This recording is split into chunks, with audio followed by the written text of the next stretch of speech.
Na hora da descida do almoço, duas pessoas falaram assim: Tiago, a gente é solteira. O relógio está paradinho. O Tiago está com o relógio no pulso, vou pegar o celular. Valeu, é o hábito, 2h25, é o hábito.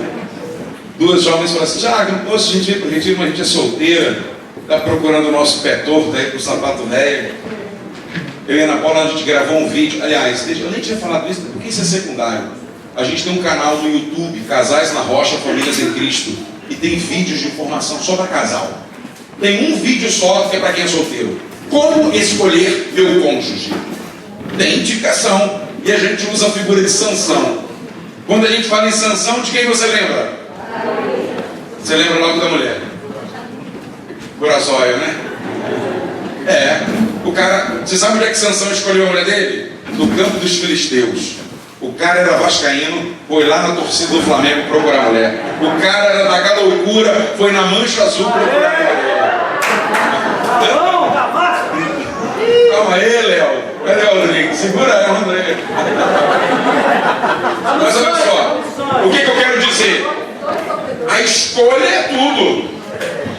Se você escolhe mal, tem situações em que você vai pagar um alto preço pela escolha. Então, para quem é solteiro, depois dá uma passada lá nos vídeos em que a gente, de alguma forma, preparou com muito carinho. Algumas das pregações daqui também se encontram lá. O Jamil também pediu para avisar ainda há pouco que os vídeos deste retiro, todos, o grupo de oração tem um canal no YouTube, ele coloca lá. Eu particularmente, o retiro do Padre Cláudio, eu acompanhei os vídeos, a vinda do Dunga aqui, eu assisti lá de casa quando ele colocava. Ou seja, a gente acompanha aqui também algumas coisas que vocês colocam.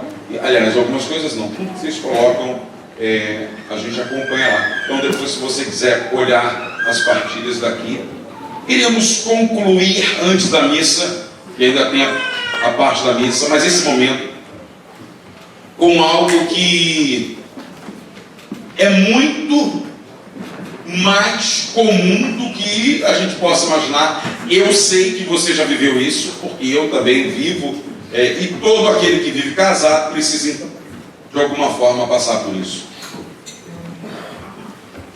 Eu vou traduzir num tema: o perdão como fonte de cura para a vida conjugal. Pergunto: é fácil perdoar? É fácil perdoar? Não. Eu não sei como você enxerga o que é perdão. Toda vez que eu tenho que partilhar, entender o significado dessa palavra, o primeiro lugar que eu olho é para a cruz. Qual foi a primeira frase de Jesus na cruz? Pai, perdoa-lhes, eles não sabem. Uma vez Pedro perguntou para Jesus, aliás, cara, na boa, Pedro fazia cada pergunta, só botou gente mal, porque aí a regra veio para todo mundo. Senhor, quantas vezes devo perdoar o meu irmão? 7 vezes? Jesus respondeu o quê? Não te digo 7, mas até 70 vezes.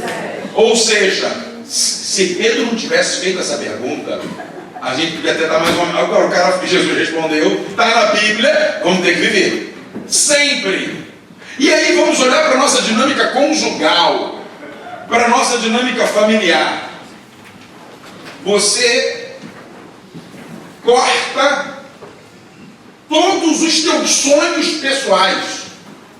Você abre mão de sonhos isolados para viver com uma pessoa para o resto da vida. E aí, é claro que isso é recíproco. Ao cortar, ao abrir mão de coisas que você poderia viver sozinho, e se junta. Está lá a vida conjugal, matrimonial, e aí você passa a sonhar os teus sonhos e também os sonhos do outro.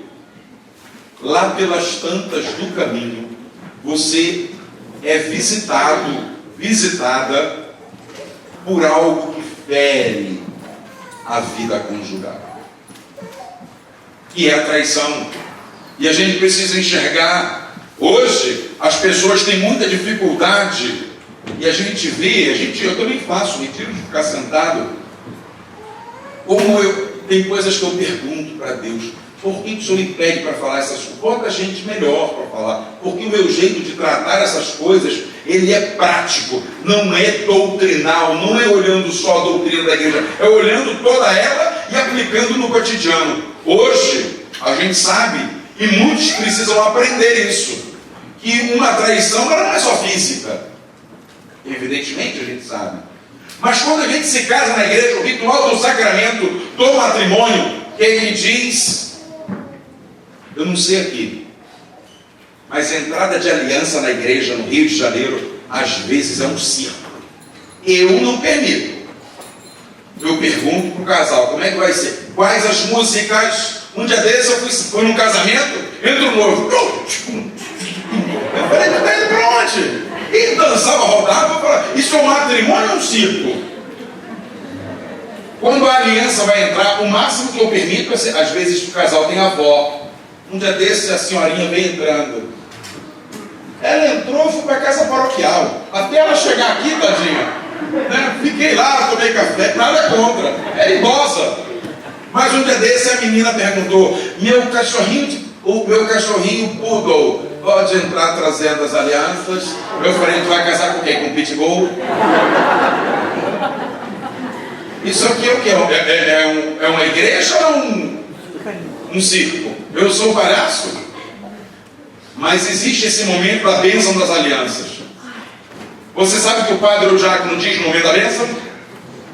É só uma frase: abençoai estas alianças que fulano e ciclano irão entregar um ao outro em sinal de amor e de fidelidade. Tem uns que não conseguem e uns que não conseguem nem pronunciar. Já começa a chorar quando a gente põe o microfone nos lábios. Aí a maquiagem já foi embora, né? Te prometo ser fiel, amar-te e respeitar, na saúde e na doença, na alegria e na tristeza, até encontrar coisa melhor.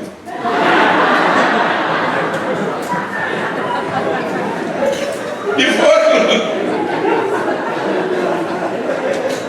Eu chegar perto da nuca, ela está passando uma papinha. A promessa é até encontrar coisa melhor. Sabe por quê? Porque é uma promessa de fidelidade. Eu já celebrei, os padres, Padre Ivanildo está aí, ele é sempre bem-vindo, quando a gente proficia um matrimônio, você sabia que a gente pode escrever num papel em branco aquilo que a gente viu e que pode, no futuro, ser utilizado no tribunal eclesiástico para efeito de nulidade. Eu já escrevi uma vez só. Eu vi um noivo que não sabia o que estava fazendo. Eu não narrei o que eu pensei, eu narrei só o que eu vi. E lá embaixo eu coloquei a minha observação. O meu sentimento a respeito da conduta desse rapaz é esse. Eu estava no calor do momento, mas eu botei qual foi a conduta. Nada a ver com alguém que sabe o que está fazendo. Mas onde eu quero chegar? Fidelidade é próprio do sacramento do matrimônio. Um dos pilares de qualquer relacionamento é a confiança. E quando isso é quebrado? Vem o grande dilema. É até que a morte o separe, e eu vou buscar princípios cristãos. Por isso que eu comecei perguntando: é fácil perdoar? Porque é fácil você dizer assim, ó, tu está perdoado, mas não pisa no meu calo de novo, não. Ó, se fizer de novo, já sabe. Isso não é perdão. Existe um cidadão nas Escrituras que, na minha opinião, ele é o maior exemplo de alguém que tem um coração, como a gente diz na liturgia, corações ao alto, o nosso coração está em Deus. Era um homem que tinha um coração elevado. O nome dele é José, José do Egito. Eu vou resumir para você. Esse homem, ele tinha vários irmãos, só que ele teve um grande problema dentro de casa. O pai dele dizia para todos os irmãos que amava mais a José do que os irmãos. que aconteceu? Os irmãos ficaram com inveja, e José era o mais novinho, preferidinho do pai. O pai pensou que estava ajudando, estava trabalhando. Os irmãos de José resolveram o quê? Vou matar ele. Vou matar. Um dia foram para a rua, jogaram José na cisterna e falaram: vamos matar. Um irmão: não. Matar não. Vamos vender então. E venderam José como escravo para um grupo de pessoas que passavam, ismaelitas, e levaram José. José sem saber por que estava sofrendo. Quando chegou lá na frente, um camarada comprou José. Não, fica esse cara aí, esse escravo vai ser meu. O nome do cara era Potifar, ele era amigo do faraó. Potifar comprou José. José era um cara inteligente, jovem, e tinha um dom de interpretar sonhos. Potifar um dia, lá na casa dele, casado, ele se agradou de José, começou a ajudar José. Só que a mulher de José, a mulher de Potifar, olhou para José, o menino era novo. Vou ler para você, para não fugir do que está na Bíblia. A mulher de José viu o menino. Aconteceu depois de tudo isso que a mulher do seu senhor, que era Potifar, lançou seus olhos em José e disse-lhe: dorme comigo. E aí, boneco, fosse contigo? Deu ruim. Do solteiro, uma encrenca parece dessa aqui. Cada um sabe o tamanho do sapato, o tamanho do pé que tem. Mas ele recusou e disse: meu senhor, disse-lhe, não me pede conta alguma do que se faz na casa, e confiou-me todos os seus bens. Não há maior do que eu nessa casa. Ele nada me interdisse, exceto tu, que és a sua mulher. Certo dia, tendo ele entrado na casa para fazer os seus serviços, e não se encontrando ali ninguém da casa, ela segurou pelo manto, dizendo: dorme comigo. Mas José, largando o manto nas mãos dela, fugiu. O verbo é esse: fugiu. Vendo a mulher que ele lhe tinha deixado o manto nas mãos e fugido, chamou gente de sua casa e disse: veja, trouxeram-nos este hebreu para casa a fim de que ele abuse de nós. Este homem veio me procurar para dormir comigo, mas eu gritei. Aquela mulher, levantando um falso testemunho, fez com que José fosse preso. Potifar acreditou na mulher e José foi para a cadeia inocente.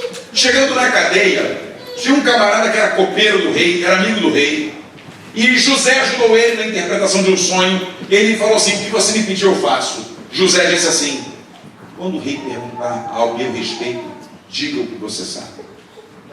Diga a ele que eu sou um homem honesto e nada fiz para estar aqui.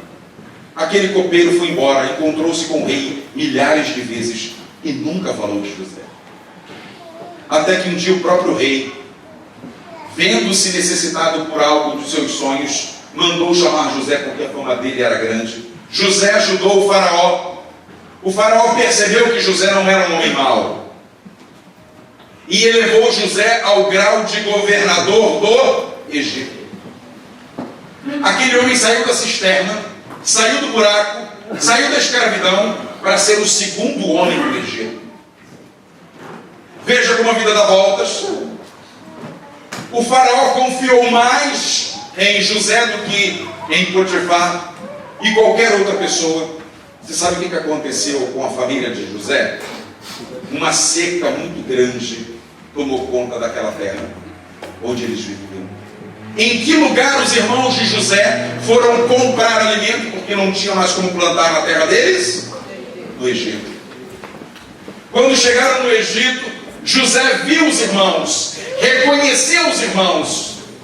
E aí, se você estivesse no lugar de José, qual teria sido a tua atitude? José estava agora por cima, o mundo quem bate esquece, quem apanha jamais, o mundo dá voltas. Olha aí, agora, quem com ferro fere, com ele também será ferido. José tinha tudo para dizer: agora a gente vai para um ajuste de contas. Diz o texto, eu estou resumindo muito, quando os irmãos de José chegaram e ele viu Benjamim, era o irmão mais próximo dele no sentido de idade. José chorava tão alto e se ouvia o grito do choro de José em todo aquele tempo. Quando os irmãos de José chegaram, viram ele vestido diferente, crescido, o tempo passou, eles não reconheceram que era José. Até o momento em que José revela para eles. E eu vou ler para vocês o final dessa história, para a gente entender onde eu quero chegar quando o assunto é perdoar. Escute só. Então ele se jogou ao seu pescoço de seu irmão Benjamim, pôs-se a chorar. Benjamim também chorou sobre os seus ombros. Beijou em seguida todos os seus irmãos. Enquanto os abraçava, depois os irmãos conversaram com ele. Ele disse: dize a teus irmãos, Faraó, dize a teus irmãos, eis o que ides fazer. Carregai vossos animais, voltai à terra de Canaã, tomai vosso pai e vossas famílias, e vinde para junto de mim. Daremos a vós o que há de melhor no Egito, e vos alimentarei com a gordura desta terra. Queridos, José é um modelo de homem que tinha tudo para pagar o mal com a injúria, com a injúria. José tinha tudo para fazer um grande acerto de contas. Só que José era um homem acostumado. José perdoou seus irmãos que o venderam como escravo e queriam a sua morte. José perdoou a mulher de Potifar que mentia a respeito dele. Perdoou Potifar, perdoou aquele copeiro que dele se esqueceu. E por fim, José abraça e beija cada um daqueles que desejaram a sua morte. Você acha que para José foi fácil fazer isso? Eu me lembro, foi um dos dias mais tristes do Rio de Janeiro. Um dia triste. Era num bairro razoavelmente perto do meu. Uma mãe, eu não sei se você conhece, lá a gente tem esse carro chamado Corsa Sedã, Corsinha, que chama 4 portas. Uma mãe estava parada num sinal de trânsito com 2 filhos no banco de trás. E 4 ou 5 rapazes anunciaram um assalto. Aquela mulher desesperada só pensou nos filhos e saiu do carro, mas os garotos eram alguns menores de idade. A filha saiu, mas o menininho não conseguiu sair porque ficou preso no cinto. Isso foi num sinal de trânsito. E os garotos entraram e começaram a andar com o carro. Metade do corpo de João Hélio ficou do lado de fora do carro. E por onde o carro passava, o corpo batia. Teve um motociclista no processo criminal. O motociclista foi chamado no fórum porque ele foi testemunha. Ele disse que viu, mas ele não, na hora ele não tinha dimensão que era uma criança. Ele pensava que era alguma mochila, alguma coisa, e ele foi dizendo para os caras, mas ele quando viu que era uma criança, ele foi gritando mais ainda, para aí. Mas teve uma hora que aquele carro passou tão perto da calçada, desgovernado, que aquele corpinho inocente bateu num dormente, e o carro bateu. Ele disse que ele virou com a moto e foi embora, porque ele não conseguia enxergar aquela cena. É fácil perdoar? No dia do julgamento desses rapazes. Eu não sei se você sabe como é que funciona um tribunal criminal. Celular é desligado. Ninguém pode falar nada a não ser o promotor, o juiz, o defensor, as testemunhas e o acusado. Os acusados entraram algemados. O tribunal fica, a parte onde fica o juiz ali, as pessoas aqui, um policial ali, um segurança. Ninguém invade, todo mundo sabe como funciona. Ninguém faz comentário, ninguém fica, não, sabe que senão vai ser se retirar. Mas naquele dia, um silêncio como esse, uma mulher se levantou não disse nada de pedido de licença, como é costume, e só se escutou uma voz naquele tribunal: eu te perdoo com o perdão de Jesus. O juiz sabia que era a mãe. O juiz sabia quem era. Ele não falou, cale-se, não.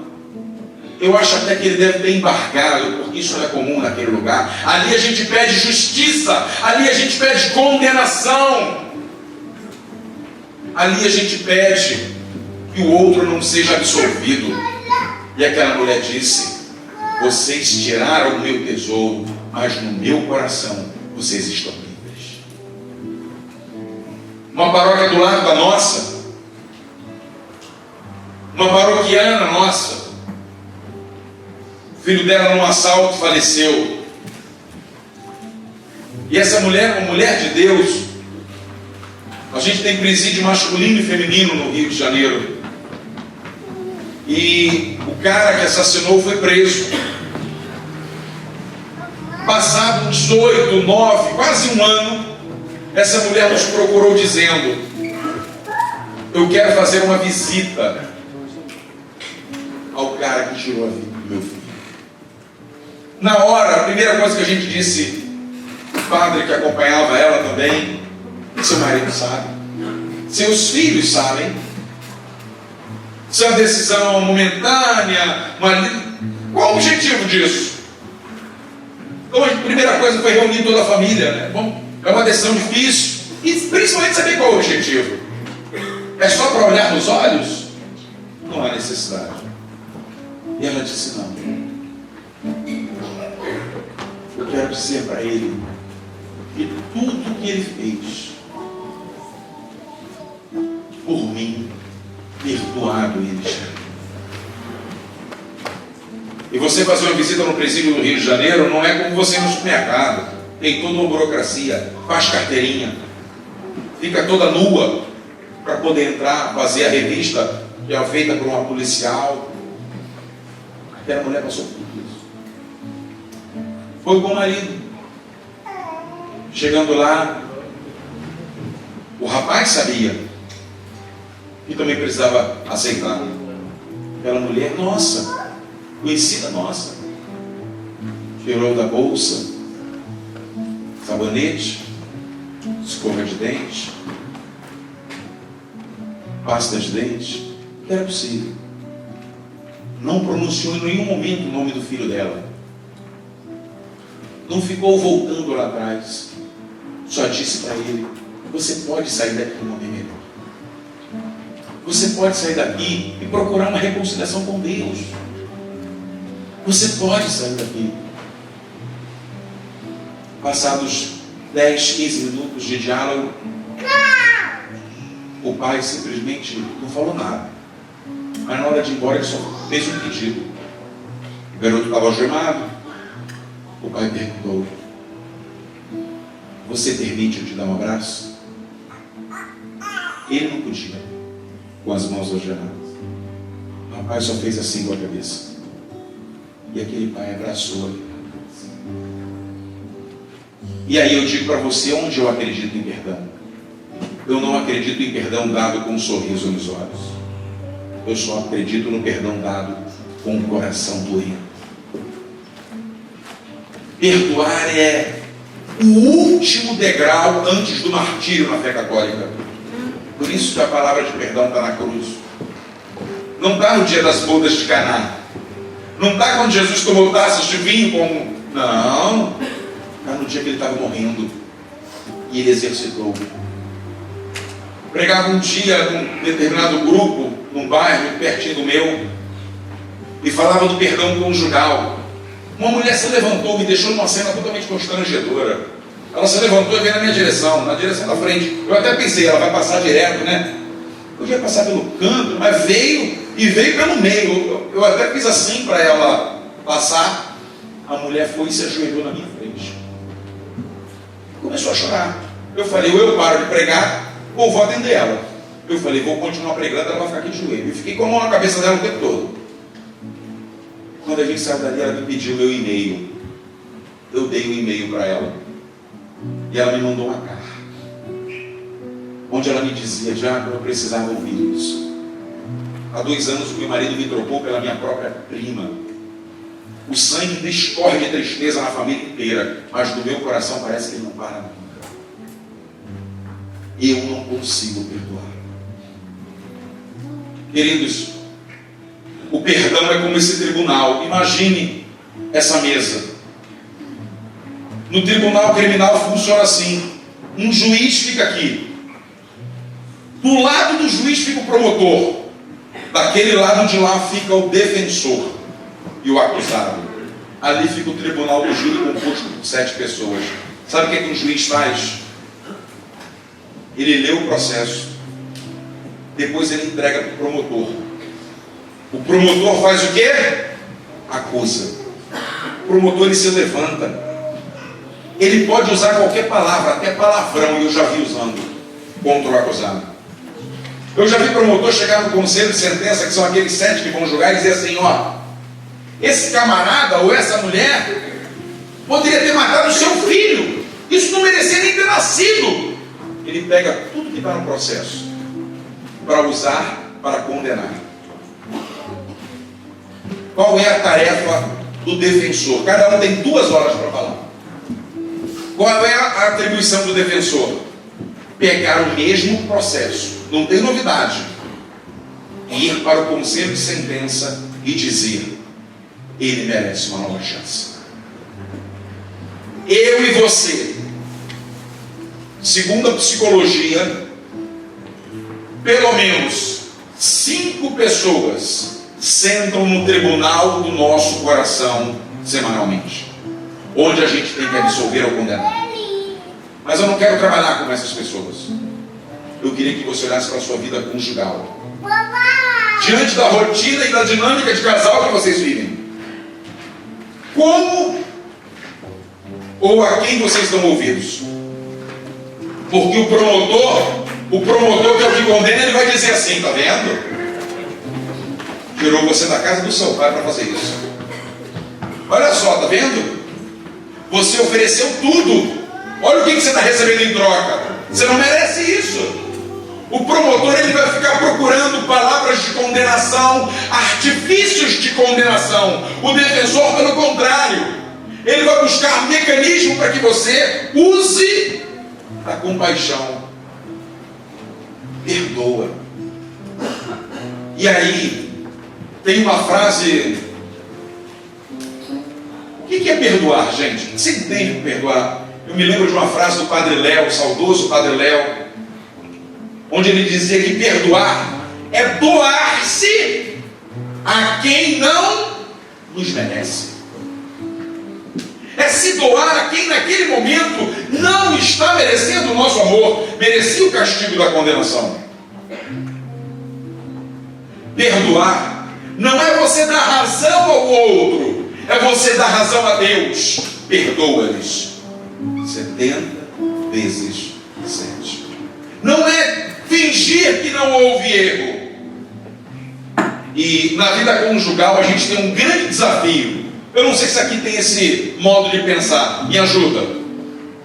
Eu atendo alguns casais no Rio que eles dizem assim: olha, diante desse problema que a gente viveu, a gente vai colocar uma pedra em cima. Aqui também se pensa e se fala isso. Vamos colocar uma pedra em cima e vamos recomeçar. Você sabe o que significa colocar uma pedra em cima do lixo? O lixo saiu? O lixo está lá. Alguém vai chutar essa pedra uma vez ou outra.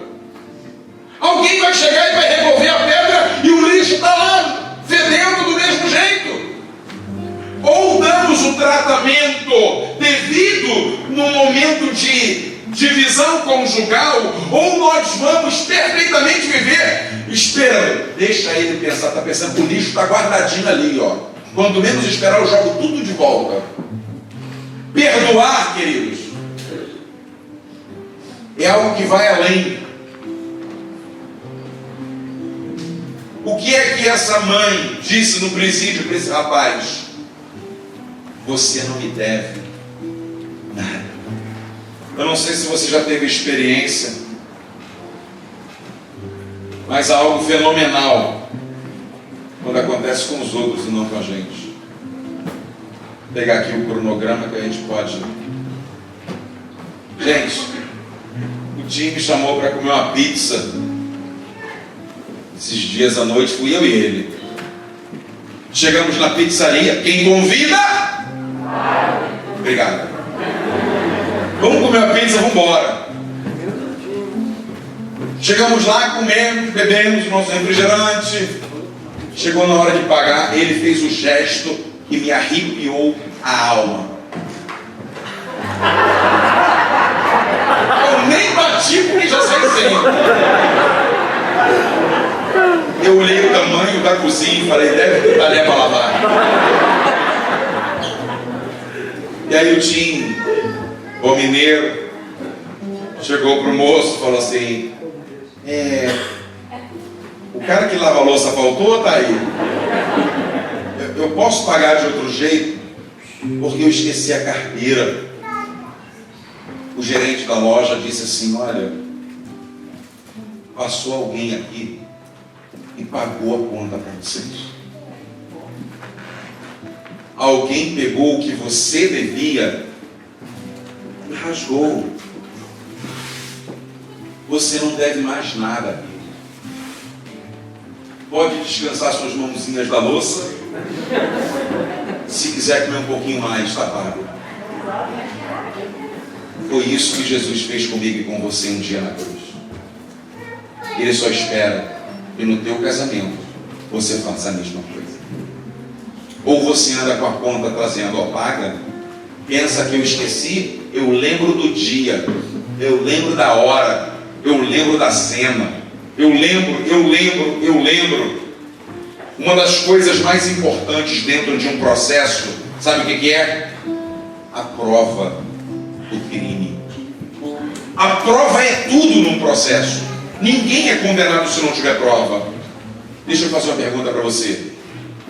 Na sua dinâmica familiar e conjugal, está guardando provas? Está guardando coisas que se um dia você usar é para condenação? Por que guardamos? Porque um dia temos a expectativa de usar. Queridos, primeiro passo para você viver o perdão: rasgue as provas, rasgue as palavras, rasgue tudo que lembra, porque se você está guardando é porque você quer usar um dia, não tem nada de perdão. Agora, quando você se desfaz do que pode provar a tua dor, e a tua dor ninguém está dizendo que ela não existe, porque é uma dor que corta a alma, é 1000 vezes levar uma surra. Mas se você fica guardando resquícios do erro, é sinal de que a qualquer momento, ou você vai ficar lá remoendo ele, vivendo ele novamente, ou você vai usar o dia para dizer, está aqui, ó, o que você fez. Eu e você precisamos entender, jogar fora as provas é o primeiro passo do perdão. Agora, não sei se tem alguém aqui, eu conheço muitos filhos de alguns aqui que estão estudando na área médica. Não sei se tem alguém que trabalha na área médica de hospital. Mas existe aquilo que a igreja chama de doença psicossomática. Sabe o que significa isso? Eu vou tentar te explicar. Ou que minha mãe passou um dia. Uma doença física que só tem a ver com o emocional. O cabelo da minha mãe era mais ou menos do tamanho do seu, um pouquinho grande,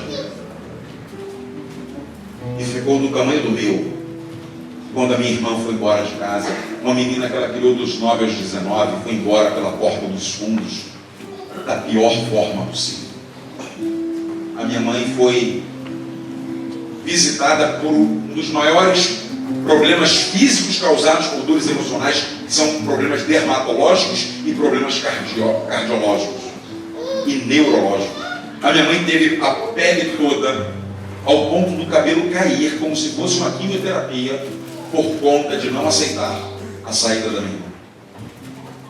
Minha mãe foi a médico, minha mãe buscou ajuda, mas a minha mãe só foi verdadeiramente e inteiramente curada quando ela resolveu dizer: eu te perdoo. Na vida matrimonial, esse pus, eu não sei se você já teve, eu não sei se furúnculo aqui também é chique. Mas lá no Brasil ele não é chique não, ele só aparece em lugar ruim. É só na dobradiça. No Rio não, Maranhão, é verdade. É debaixo do braço, aqui, chega, tá bom. Sabe quando é que o furúnculo passa?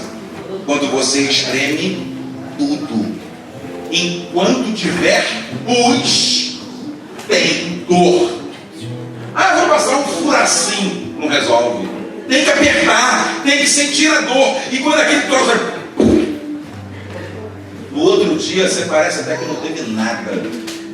Sabe por quê? Saiu todo o nódulo de pus. Eu e você precisamos entender que guardar o rancor, guardar o ódio e principalmente não liberar o perdão é para o casal a mesma coisa. Ficamos guardando pus e ele se ficar ali, a dor nunca mais vai embora. Você quer saber se você perdoou ou esqueceu? Ninguém aqui tem amnésia. A gente não esquece a ofensa. Mas se você quer saber se você perdoou, você lembra da ofensa e ela não te dói mais. Enquanto você lembrar e você quiser pagar o mal com o mal, é desculpa. Não é tolerância para poder continuar convivendo. Nessa hora a gente quer olhar para a nossa vida conjugal. De tudo aquilo que nós já vivemos e ainda viveremos. Daquilo que nós sabemos que precisa ter o tratamento devido da forma devida. José do Egito deixou claro: no meu coração ninguém vai azedar. Eu sofri injustiças, mas eu perdoo. Por que você acha que Jesus, em 4 evangelhos, em apenas 3 anos, Jesus passou tudo que passou e foi ao nível... ele era Deus, mas ele deixou a receita para nós,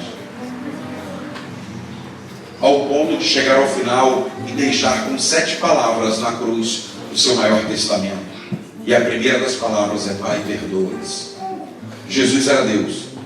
Ele podia perfeitamente dizer: eu condeno vocês. E ele não fez isso. Ele olhou para um ladrão e deu a absolvição, mas ele não condenou. Não há palavra de condenação dos lábios dele naquele momento. Que tal hoje você olhar para o tempo? Eu não vou perguntar aqui quanto tempo você tem de casado ou está vivendo com a pessoa que sai contigo. Vai que tu erra a conta, vai ter que pedir perdão já agora, né? Mas nesse tempo todo que você está, uma coisa eu tenho certeza: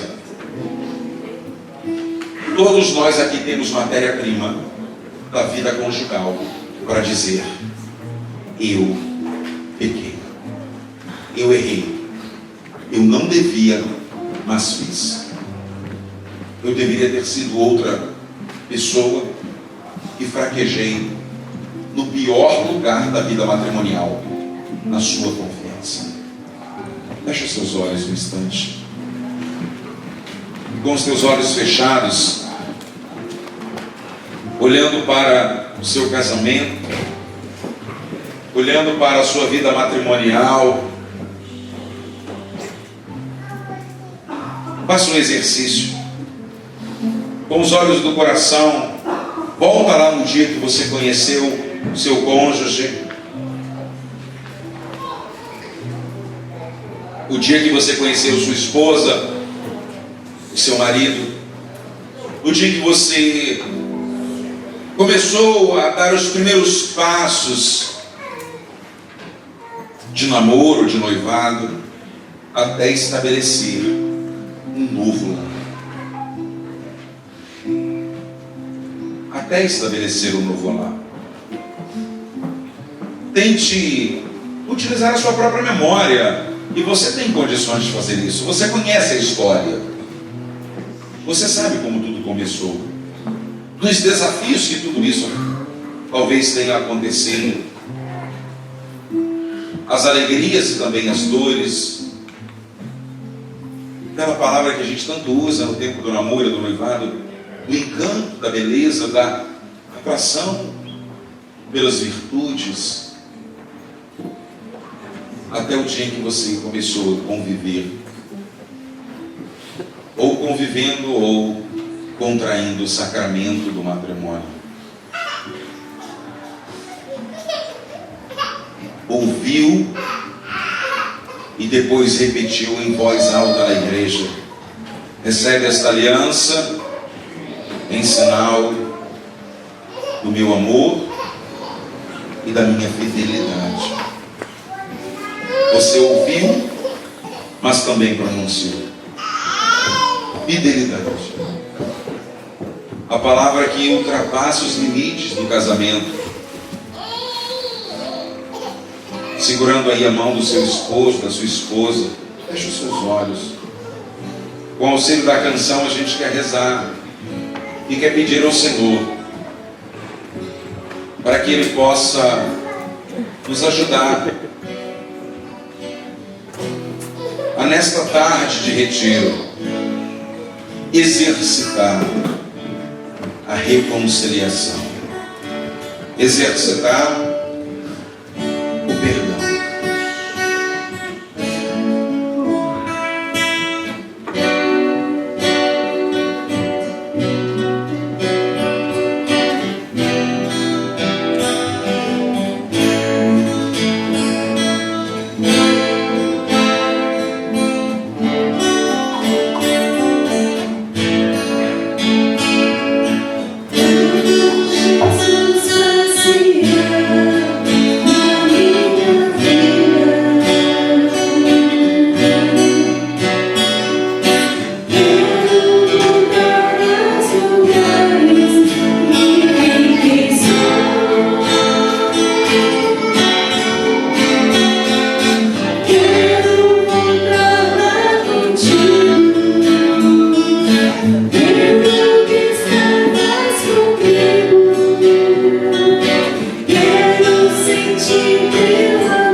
Senhor, onde dói. Cura, Senhor, onde dói. Cura, Senhor, vem aqui. Cura, Senhor, onde não posso ir. Não posso ir. Cura, Senhor. Cura, Senhor, onde dói. Vem aqui. Cura, Senhor, vem aqui. Cura, Senhor, onde eu não posso ir. Eu convido você, que é esposa, faz esse exercício, fecha os seus olhos. Eu não sei como é que você imagina a sexta-feira da paixão. Eu vou te dizer como eu imagino. Imagina aquele monte solitário, vazio, aquela ventania e somente 3 corpos pendurados. Algumas poucas pessoas e Jesus se esforçando para falar as 7 últimas palavras. Imagine-se naquele lugar. Ali está o grande modelo de perdão que hoje a nossa sociedade não entende. Que isso? Paga o mal com o mal. Você ainda é jovem. Você não nasceu para isso. E o Senhor ali na cruz vem nos dar uma grande direção quando o assunto é: eu fui traído, traída. E à medida em que você vai com os teus olhos fechados olhando para a tua história, você sabe onde estão as matérias-primas para o perdão. Talvez a solidão. Dorme do lado, mas se sente solitário, solitária. No caso, você, mulher. Também você, marido. Imagine a sexta-feira da paixão do seu jeito. Imagine-se ali olhando para a cruz. O perdão só é possível quando Deus está presente. Quando Deus faz parte, senão é desculpa, é muito mais difícil. Imagine também você, homem.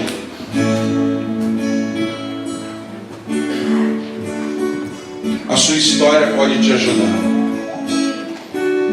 Solidão, desejo de ter um ouvido, desejo de ter alguém que te escute, desejo de ter alguém que você possa desabafar e não tem.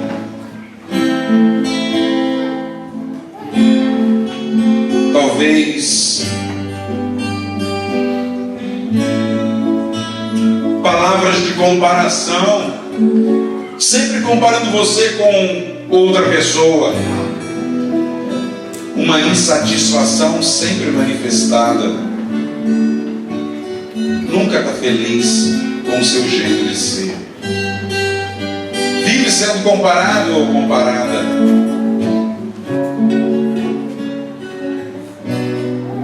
Talvez ali aos pés da cruz você precisa deixar as provas daquilo que você descobriu sem querer, daquilo que você buscou procurar e acabou encontrando, uma traição física,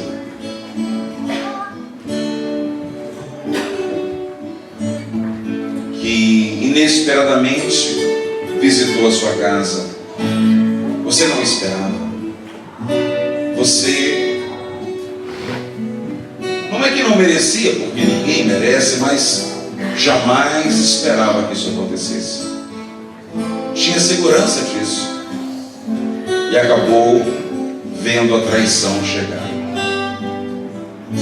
E por força da necessidade você tolera, você aceita por falta de opção. Hoje Jesus te pede: rasgue as provas e libere o perdão. Libere o perdão. Queria convidar você a ir além. Ir além. Assim como a gente faz com o Padre no sacramento da penitência e da reconciliação com Deus, a gente precisa dizer ao Padre, a gente precisa externar ao Padre o nosso erro e recebermos a absolvição, sem nenhum medo e sem nenhum constrangimento. Queria convidar você, mulher, a olhar para o seu marido. Você está habituado a fazer isso. Isso para você é mais fácil. Olhe nos olhos do seu esposo. E se você se sente desejosa de manifestar aquilo que vai além da razão humana, mas de um princípio divino, olhando para o seu esposo, diga o nome dele baixinho para ele, assim como você disse no altar um dia. Diga e diga para ele: eu te perdoo. Diga baixinho, mas diga para ele: eu te perdoo por tudo, por todas as vezes que você falhou e errou. Eu te perdoo. Ouse dizer isso para ele. Sério, num retiro, não tem lugar melhor para se fazer isso. Eu te perdoo com o perdão de Jesus. Por tudo. Você, marido, olhe nos olhos da sua esposa. Isso é fácil para a gente. Diga para ela, diga o nome dela e diga: eu te perdoo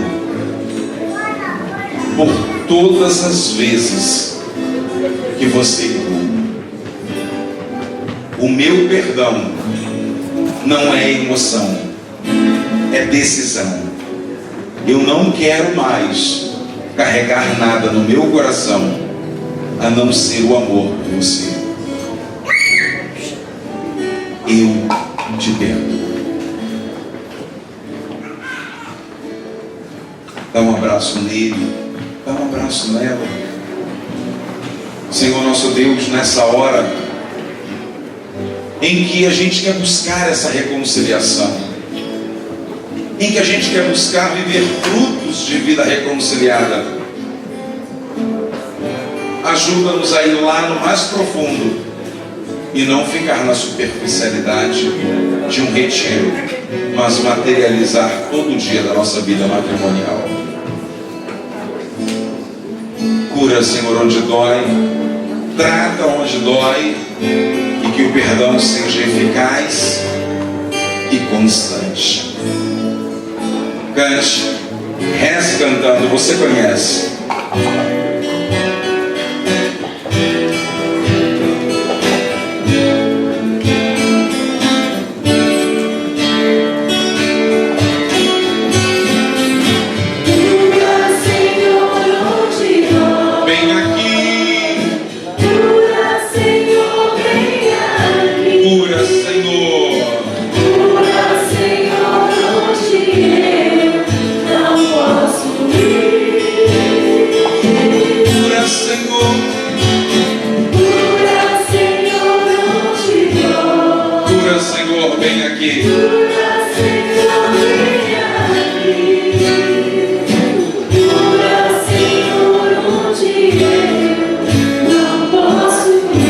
Seus olhos para a gente encerrar esse momento. Disse com o pai, seu filhinho pequeno chegou em casa e disse: pai, eu estou com ódio do meu amigo. Disse o nome do amigo. Eu quero que ele morra, pai. Aquele pai ficou assustado, tadinho. Você está com ódio que é o mal dele, filho, porque ele te fez mal, ele é. Aquele pai pegou um lençol branco e chamou o filho: vem cá, meu filho. E levou ele no quintal, pendurou aquele lençol na corda e pegou um saco de carvão. Filho, faz de conta que aquele lençol é o teu coleguinha, e esse carvão é a tua arma. Você vai pegar cada pedra desse carvão e vai arremessar no seu colega, filho. Rapaz, o garoto ficou animado, pegava o carvão, o carvão foi desaparecendo, o saco foi ficando vazio, e o garoto pegava com mais raiva ainda, até que no final o pai chamou o filho: vem cá, filho, vamos aqui perto do lençol. E o pai falou: conta quantos pontinhos de carvão tem no lençol. 1, 2, só 3. O pai disse: agora olha para o teu estado.